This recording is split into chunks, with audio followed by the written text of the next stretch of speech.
Inaelezwa kuwa kulikuwa na kiti cha kifalme cha shetani hapa duniani.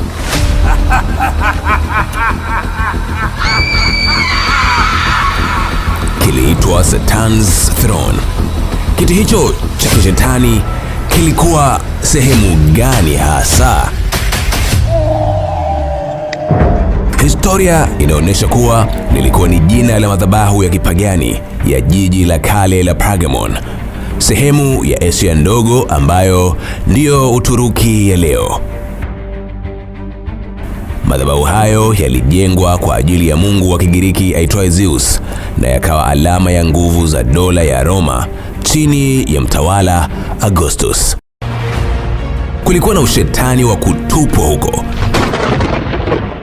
Matambiko, ibada za miungu na nguvu za giza ndizo zilizofanya Pergamon kuitwa maskani ya nguvu za shetani.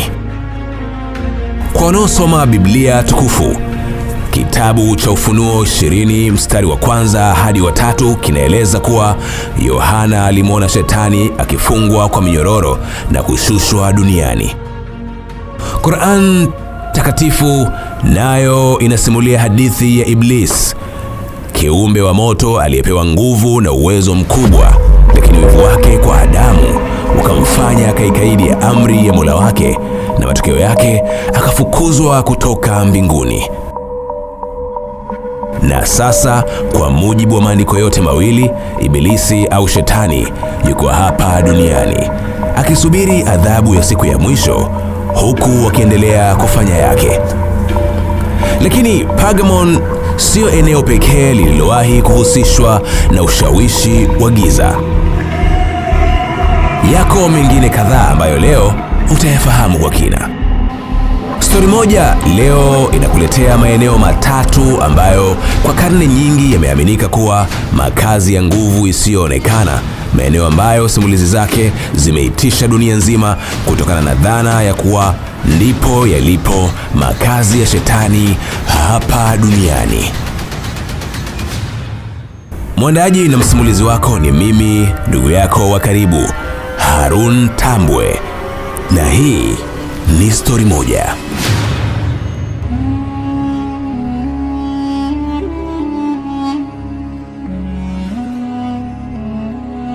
Namba 3 ni kisiwa cha Poveglia, maarufu kama kisiwa cha kuzimu. Kisiwa cha Poveglia kiko kaskazini mwa Italia. Kinafahamika kwa mambo ya kutisha na kuogofya. Wenyeji wanakiita kama kuzimu. Sehemu hiyo pia inaaminika kuwa moja kati ya maeneo ambayo shetani yameweka kambi yake, au tuseme wakala waandamizi wa shetani wanayatumia kama masjala ya mambo yao. Kisiwa hiki ambacho mwanzo kilikuwa kimbilio la maisha ya watu, kiligeuka kuwa shimo la kifo na baadaye kikakimbiwa na kila mwenye pumzi. Ingawa kinaonekana kiko vizuri kwa mbali, hakuna anayeishi ndani ya kisiwa hicho. Hakuna boti au meli inayofanya safari zake kuelekea huko, na hata serikali ya Italia imepiga marufuku safari za kwenda kisiwa cha Poveglia. Ukienda, nenda kivyako, na yatakayokukuta yao ya kwako peke yako. Hii inaitwa tour at your own risk. Ukiyakanyaga, uwe tayari kupiga mayowe kila dakika kama muoga aliyeshtuka kuna nge kwenye nguo yake ya ndani aliyoivaa. Walioikanyaga ardhi hiyo kimagendo wanasema waliokutana nayo hayasimuliki kwa jinsi yanavyoogofya. Wanasema walihisi wameshikwa mkono na shetani punde tu walipokanyaga udongo wa kisiwa hicho. Sauti za ajabu, vishindo vya hatua za kuogofya na vilio vya watu wakipiga kelele, vyote vilisikika. Pamoja na yote, awali kisiwa cha Poveglia kilikuwa sehemu ya kustarehesha na yenye mvuto kama visiwa vya Zanzibar au fukwe za Miami. Lakini mambo yalibadilika ghafla wakati wa mlipuko wa ugonjwa wa kuambukiza ulioua mamilioni ya watu duniani. Baada ya mlipuko huo, ndipo serikali ya Italia ikatafuta njia walioamini ni ya kuokoa taifa lisiteketee. Wakawatenga watu waliobainika kuwa wameathirika, Kila aliyebainika kuwa ameathirika alipelekwa kwenye kisiwa cha Poveglia, akakaa huko na kusubiri kufa ili asiambukize watu wengine. Hata hivyo, baada ya muda, karibu ardhi yote ya kisiwa cha Poveglia ilikuwa imejaa makaburi. Hapakuwa na mahali pa kuzika tena. Wagonjwa wapya walipelekwa huko na walirundikwa wakiwa hai. Walisubiri kufa tu kutokana na hali mbaya za kiafya walizokuwa nazo. Na pia miili ya watu ilichomwa kwa makundi ili ipatikane nafasi ya miili mingine. Kisiwa cha Poveglia kikanuka harufu ya damu na maiti za watu.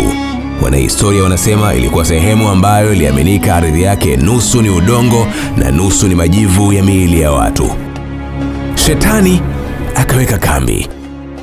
Ndiyo maana inaaminika kuwa Shetani ama wakala wake waandamizi wanakaa kwenye kisiwa cha Poveglia. Hadi leo ni miongoni mwa visiwa vyenye kutisha na historia yake inaogofya kwelikweli.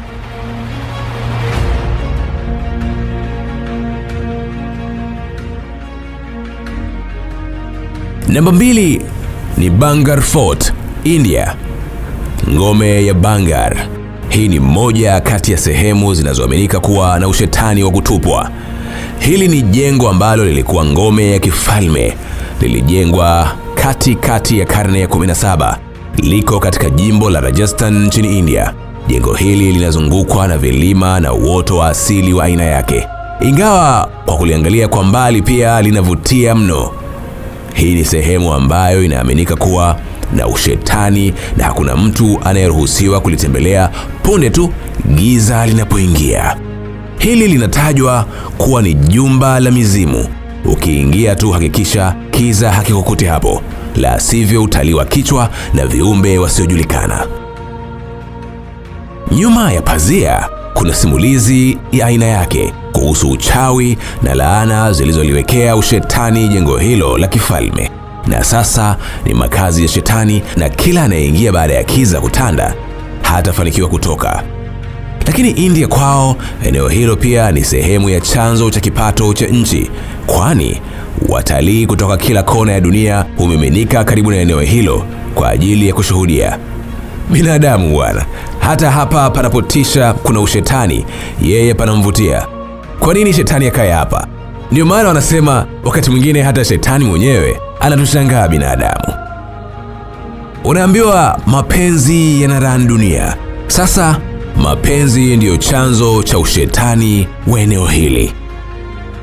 Ngoja nikueleze simulizi inayotolewa na maafisa wanaopeleka watalii katika maeneo hayo ambao huishia kuangalia. Rana Savi, mwanahistoria na mwanaharakati aliyetembelea eneo hilo, alichoelezwa kwa undani na wataalamu wa historia wanaohifadhi eneo hilo. Ni hivi, kulikuwa na binti wa kifalme aitwaye Ratnavati, mtoto wa Chatri Singh. Inaelezwa alikuwa ni pisi kali kwelikweli. Uzuri wake haukufananishwa kabisa. Alikuwa mzuri kiasi cha kuwa ndoto ya kila mwanaume mwenye pumzi, mwenye uwezo wa kuwa na mwanamke. Masimulizi ya uzuri wake yalifika mbali duniani. Alipokea maombi mengi ya wanaume wakitaka kumuoa, lakini wote aliwapiga chini.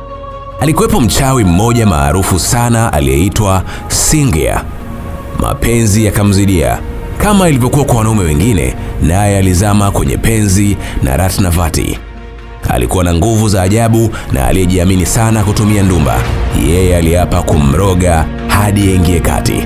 Aliapa kumweka kwenye chupa awe mke wake peke yake. Kumbe bana, mapenzi hayarogeki, asikwambie mtu. Na hapo ndipo mambo yalipoharibika hadi jumba hili likageuka kuwa jumba la shetani. Siku moja msaidizi wa kike wa mrembo huyo alienda sokoni. Yule mchawi bingwa wa wachawi Bwana Singa alikuwa anamfuatilia. Alipofika sokoni akanunua marashi au perfume kwa ajili ya bosi wake mrembo Ratnavati. Mchawi yule akaona hiyo ndio fursa, akayatupia uchawi wa nguvu yale marashi ili akipulizia tu awe amekwisha, ajisalimisha kifuani kwa mchawi awe mkewe. Hata hivyo, Princess Ratnavati naye alikuwa vizuri katika ulimwengu wa giza. Alipoyagusa yale marashi akayashtukia, kisha akatupa chini ile chupa.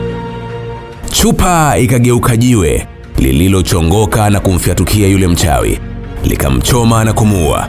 Lakini kabla ya kufa, mchawi yule alitoa laana za kichawi dhidi ya mrembo yule na kila chenye pumzi kwenye familia yake. Alimlaani Ratnavat, familia yake, jeshi lake na kizazi chake. Aisee, kumbe laana ya penzi inashika bana. Itakuwa yule mchawi alikuwa na penzi la kweli, lakini njia yake ya kumpata mrembo yule haikuwa sahihi. Ile laana ya kichawi ikazaa matunda. Mrembo Ratnavat na familia yake nao walikuwa wanajilinda kwa nguvu za giza, lakini uchawi wao ukazidiwa nguvu hapo hapo na ile laana ya mchawi yule. Inaelezwa ilikuwa ni laana ya kufuta kizazi cha Ratnavat. Mwaka uliofuata ikatokea vita kubwa kati ya majeshi ya Bangar na Ajabgar. Vita hiyo ilisababisha kifo cha mrembo Ratnavat na sehemu kubwa ya jeshi la Bangar. Lakini kutokana na laana ya yule mchawi, hakuna mtu yoyote kwenye kile kijiji au kwenye himaya yote ya Bangar aliyesalia aliyeweza kuzaa au kuzaliwa tena. Laana ile ya kichawi ilishika kwelikweli. Eneo hilo halikaliwi na mtu, kwani wote walishafariki kwa laana ya mapenzi ya kichawi, lakini ni makazi ya kudumu ya mizimu ya kichawi na ushetani, na hakuna anayeingia eneo hilo giza linapotanda. Namba 1 ni the Bermuda Triangle, Atlantic Ocean. Eneo la Bermuda Triangle maarufu kama pembe tatu ya shetani ni eneo ambalo linaaminika kuwa ni eneo la ajabu ambalo ni sehemu ya makazi ya shetani. Ni eneo linalotajwa kuwa liko kaskazini mwa bahari ya Atlantic. Meli kubwa kadhaa na ndege zilizopita kwenye eneo hilo zilipotea kimaajabu na hata mabaki yake hayajawahi kuonekana. Waandishi wengi wanaeleza kuwa eneo hilo lina ukubwa wa kilomita za mraba kati ya 1.3 hadi 3.9 na wanataja kuwa ni eneo lililo kati ya Miami, San Juan, Puerto Rico na Bermuda. Inaaminika kuwa huko kuna viumbe wa ajabu kuwahi kutokea ulimwenguni. Zaidi ya meli 50 na ndege 20 zimepotea kimeujiza katika eneo hili.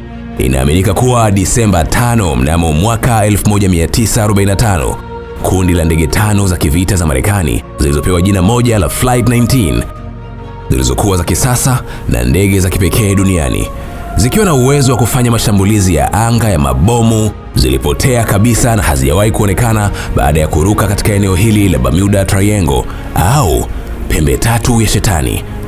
Ndege hizo zilikuwa na wanajeshi 14 waliokuwa wanafanya mazoezi ya kurusha makombora. Ngoja nikupe mkasa huu maarufu na wa kushangaza ambao ICA na FBI wa Marekani wameunyoshea mkono.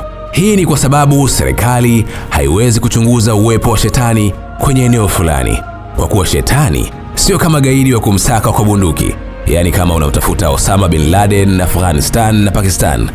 Hii ni dunia nyingine kabisa. Ripoti ya jeshi la Marekani yenye kurasa takriban 500 imebaki na maelezo ambayo mengi ni namna walivyowasiliana na timu ya Flight 19 na wanachodhania, lakini hakuna anayejua ndege hizo zote 5 zilipotelea wapi zaidi ya eneo la Bermuda Triangle ambalo ni la kimaajabu.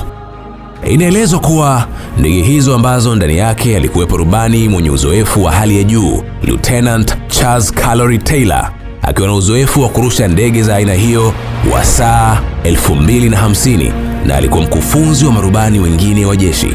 Kwa hiyo uwezo wake haukuwa wa mchezo. Marubani wa ndege nyingine pia walikuwa na uwezo mkubwa, na safari ilianza saa 8:10. Awali ilikuwa safari ianze saa 7:30.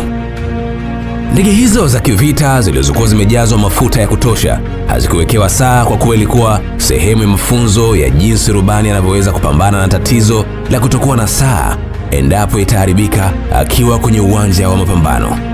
Zoezi hilo lilipewa jina la Naval Air Station Fort Lauderdale, Florida Navigation Problem Number 1. Hii ni kwa sababu waliruka kutoka Fort Lauderdale wakaenda kushusha makombora yao katika eneo la mazoezi la Hen and Chickens Shoals, na kisha wakaanza kurejea tena katika kituo hicho. Lakini wakati wanarudi walikosea, wakakatiza kwenye eneo la pembe tatu ya shetani, huku mambo yakawa mabovu zaidi. Uchunguzi wa mawasiliano unaeleza mawasiliano ya marubani wa ndege hizo 5 kabla ya kupotea kusikojulikana. Rubani Edward Joseph Powers alisikika akimjibu askari mmoja kwenye timu hiyo aliyetaka kujua wako wapi. Nadhani ni baada ya kumwona anazunguka bila mwelekeo. Jamaa alijibu, sijui tuko wapi, nadhani tumepotea, baada ya kupiga ile kona ya mwisho. Baada ya jeshi kusikia mawasiliano hayo, waliwapigia simu wakiwataka kuwaelekeza walipo ili waweze kuwasaidia, lakini marubani wote kwenye kati tofauti walieleza kuwa hawafahamu kabisa na hawaelewi ni kwa namna gani wanaweza kurudi katika kituo cha the Fort Lauderdale au NSA Lauderdale. Mwingine alieleza kuwa kifaa cha kuonesha dira kilizimika. Saa 1:04 rubani alisikika akisema ndege zote 5 zimekaribiana. Tunapaswa kutoroka hali hii, la sivyo tutaanguka. Na huo ndio ulikuwa ujumbe wa mwisho. Wote wakapotea na ndege zao 5. Marekani ilituma ndege aina ya BPM-5 Bureau number 59225 kwa ajili ya kuwafuatilia. Ilifuata nyayo za ndege hizo. Ilianza safari saa 12 kamili jioni, lakini nayo ilipofika saa 1:30 usiku haikuwa inapatikana tena. Ilibidi itumwe ndege nyingine ambayo nayo ilienda kwa tahadhari ya hali ya juu. Saa 3:15 ndege hiyo ya kivita aina ya tanker SS Gained ikiongozwa na rubani Shona Stanley iliripoti kuwa imeona kwa mbali moshi na dalili za ndege ikiwaka moto kwenye dimbwi la mafuta. Agosti 28 mnamo mwaka 1963, ndege 2 za kijeshi za Marekani aina ya Force KC-135 ziligongana katika eneo la Atlantic, umbali wa kilomita 1.5 kutoka eneo la pembe tatu ya Shetani, yani Bermuda Triangle. Zipo meli zilizopotea. Februari 1964, mwandishi nguli wa vitabu Vincent Gaddis aliandika article yenye kichwa cha habari The Deadly Bermuda Triangle kwenye jarida la Argus. Alisema tukio la kupotea kwa ndege hizo katika eneo hilo ni moja tu kati ya matukio ya ajabu mno kuwahi kutokea katika eneo hilo la Bermuda Triangle, na baadaye akaandika mengi kwenye kitabu chake cha Invisible Horizons. Na huu ni mwisho wa Story Moja kwa leo. Mwandaji na msimulizi wako ni mimi ndugu yako wa karibu Harun Tambwe.